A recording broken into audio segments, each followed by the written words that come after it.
Hey guys, how's it going? And welcome to this introduction video. In this video, I want to walk you through the app that we'll be building together in this mini tutorial series. So as the name suggests, we are building an onboarding screen. And an onboarding screen is a screen that your user will see when he or she downloads your app for the first time.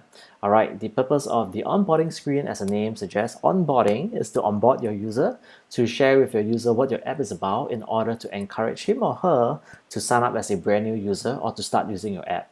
So as you can see on my screen right now, I have my iPhone 11 Pro Max simulator, and this is the app that we'll be building together. It's pretty nice and simple. We have a Lottie animation over here with some text and a button that says next. So clicking on the next button, we will transit to the next screen. Again, we also have this Lottie animation over here, and we're able to customize the text and the animation in this tutorial.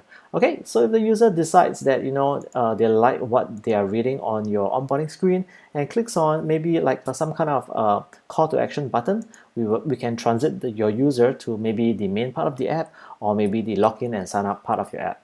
Alright guys, I look forward to seeing you in this course. Cheers!